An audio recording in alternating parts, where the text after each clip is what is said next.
there, it's Anonymous Tea, where we spill the tea anonymously. Hello, hello, hello, hello, hello, everyone. Hello, YouTubers. Hope you guys are all having an amazing day today, sending good vibes, sending positivity, sending blessings, and good energy to each and every single one of you. Thank you so much for tuning in.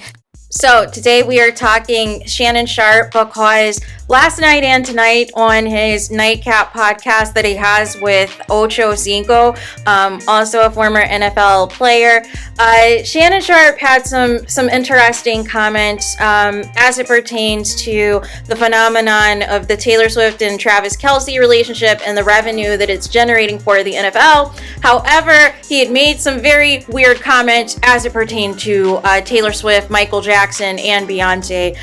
First, he said that Taylor Swift was this generation's Michael Jackson. He said that on last night's Nightcap, and then tonight he wanted to clarify that Taylor Swift is the closest thing that we have right now to a Michael Jackson, which I also disagree with, because you said in the same segment, which I've said in previous videos, that we have yet to see anybody faint at the sight of their idol, at the sight of anybody, like people have for Michael Jackson, to where people aren't even able to see the concert because they fainted just from him appearing on the stage. We have not seen that with any. List any of your faves. There has not been one concert, there has not been one performance I have ever seen where the people have all just fainted in droves and couldn't even, some of them had to be carried off in stretchers before the concert even began. And even just for Michael Jackson appearing, from the pyrotechnics and everything else, people were already fainting all over the world, right? I have never seen an artist have that type of an impact. So when people do these comparisons to Michael Jackson, I say no. Just now, Netflix has released a documentary for them doing the We Are the World with all the celebrities that were a part of it. And I believe Lionel Richie is one of the producers or something of the documentary. And even in the preview, it's all Michael Jackson. There are clips of Michael Jackson. There's Lionel Richie talking about how he was at Michael Jackson's house and they wrote basically the song, and Michael Jackson kept humming. like it was fascinating. Before the documentary even began, it's all Michael Jackson, right? So the impact, that Michael Jackson has is bar none. Now, I get Shannon Sharpe was trying to convey the impact financially that her relationship with Travis Kelce has on the NFL, on the revenue. So an article came out that of the 12 games that Taylor Swift has attended this season, because there's 18 games in a season, she attended 12 of them, and I believe the Chiefs were like 9-3 from the games that she attended, but she has generated over $331 million in revenue. And I believe Travis Kelce's jersey sales went up 400%. And is like the top 5 NFL jersey sales. So their relationship is attracting a lot of attention. And so in regards to that, Shannon Sharpe was trying to make a comparison to Beyonce and saying that Beyonce doesn't move the needle. He also said that Taylor Swift's concert film grossed, I believe it grossed $224 million compared to Beyonce, I think, grossed like 44 or 45 million. However, I would say in that argument, at least in defense of Beyonce, is she has a more predominant black and brown fan base compared to Taylor Swift, and there's only 12 or 13% of black people in the population of just the US alone. So I feel like the demographics are a little bit different as it pertains to that. So I will say that's a little bit different, and 44 million is still nothing to sneeze at for a concert film in the theaters.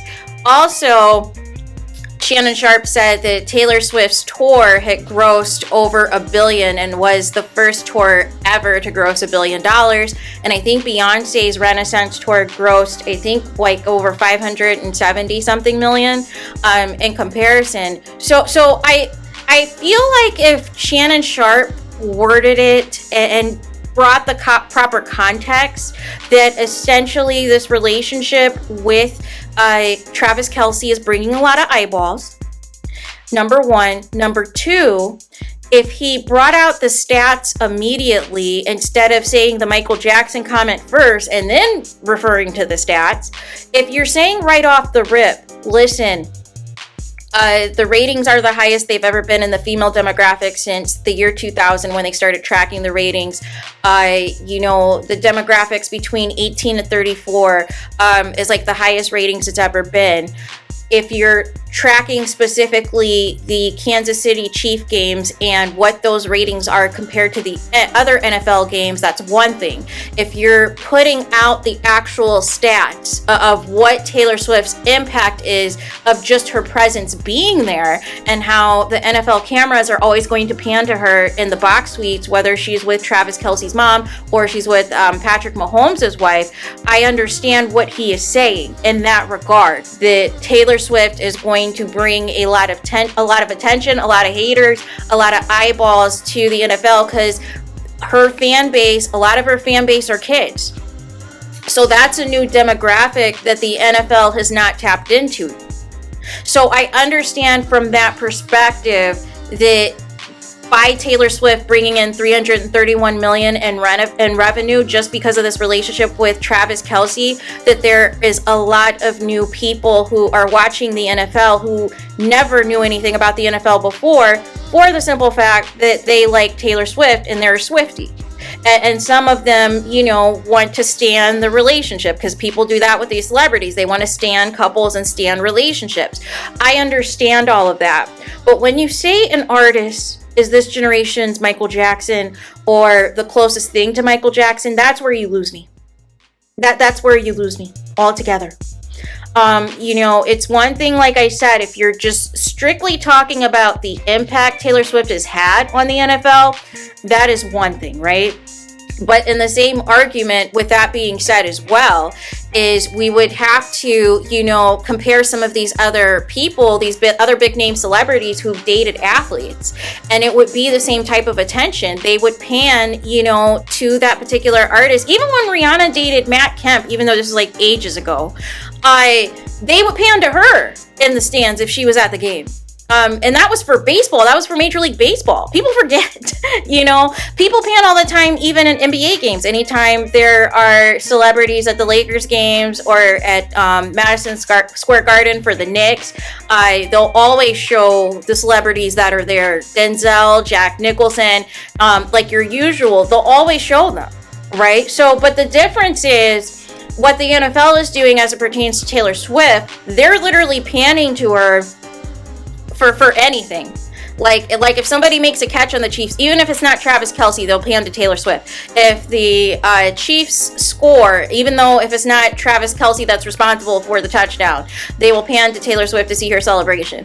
Even going to commercial, they were panned to Taylor Swift to see what she's doing as they head to commercial break. Prior to the game even starting, they're going to pan to Taylor Swift to see what she's doing.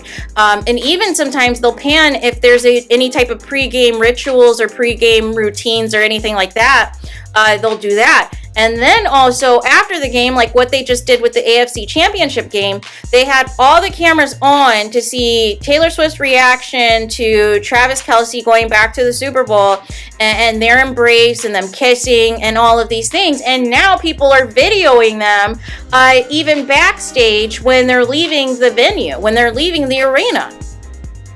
So it's a lot of attention that it is drawing, but Shannon Sharpe lost me because at the time he did not differentiate that he was talking strictly based off of the relationship and the revenue that it's bringing, the increase in the female demographic of the NFL because of the Swifties, and the increase of kids who are watching the NFL now because of Taylor Swift.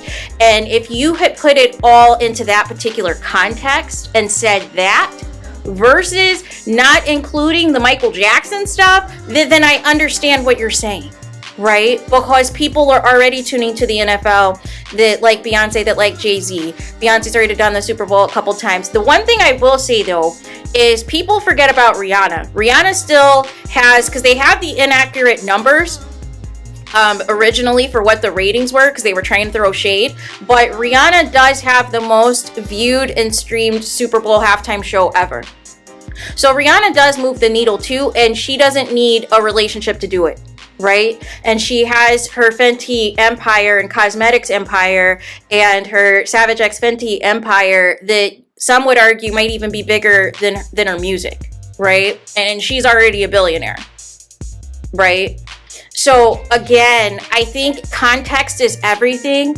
I don't like when people just make statements, and this is why I hate the comparison conversation, because number one, no one person is the same. And a lot of times, even when they do athlete comparisons, they're always comparing people who aren't even playing the same position or aren't even playing in the same era. Are you kidding me? If Michael Jackson was still alive now, do you know the billions he would be worth? Just even like when he was about to do the This Is It tour, and how quickly those concert tickets sold out in like record time. So that type of impact, that type of demand is unprecedented, you guys. It's unprecedented. But had Shannon Sharpe put in the proper context of what he was trying to convey as it pertained to Taylor Swift and the impact her fan base had on the NFL, that is a new demographic that's separate from most artists, then I would have understood what he was saying. But when you say somebody is this generation's Michael Jackson, or that they're the closest thing that we have in 2024 to Michael Jackson, that is where you lose me. Because you can't say in the same sentence that, everybody would pay all this money to see Michael Jackson in concert, and they would miss the concert because they are literally fainting at just the sight of him before he even utters a word. To then try to say that Taylor Swift has that type of level of an impact, or it moves the needle, and that type of impact is completely and utterly insane. And so now Shannon is also trying to clarify tonight as well that he's not trying to compare Taylor Swift and Beyonce to singing and performing and touring and all these other things. But you kind of made a blanket generalization yesterday that was a little weird.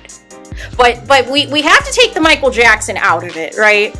Everybody wants to be Michael Jackson. Everybody is influenced by Michael Jackson. But like I said, until somebody is fainting at just the sight of a celebrity, at just the sight before the celebrity even does anything, there's nothing that you guys can say that is on the level of Michael Jackson and that type of an impact, right? And so also I would argue that, and I kind of agreed with Chad Johnson on his point that if, Rihanna was dating, if she was dating like Jalen Hurts or something right now, or if, I don't know, I'm trying to think who else, if somebody was with Patrick Mahomes, like if an artist was with Patrick Mahomes, it would garner the same type of attention that Taylor Swift is getting, because everybody knows who Rihanna is. Everybody knows, who these A-listers are. So it would have that attention, right?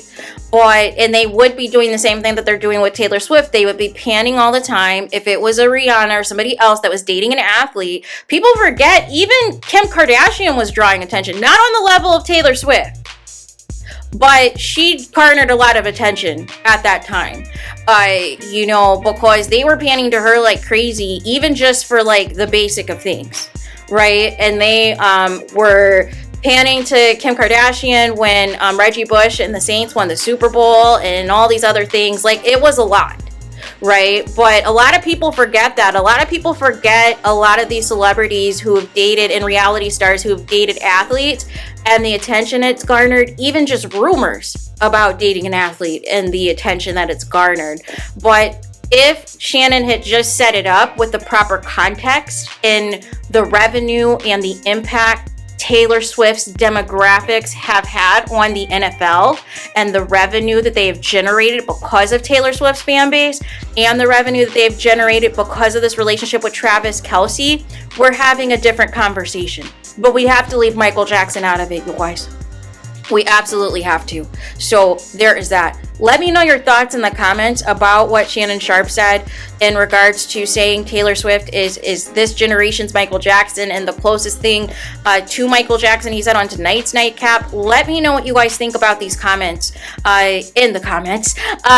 Let me know what you think. Please do not forget to like, comment, and subscribe. Hit the notification bell so you're notified the moment I post new content on my channel. And with that being said, I'll talk to you guys again very soon.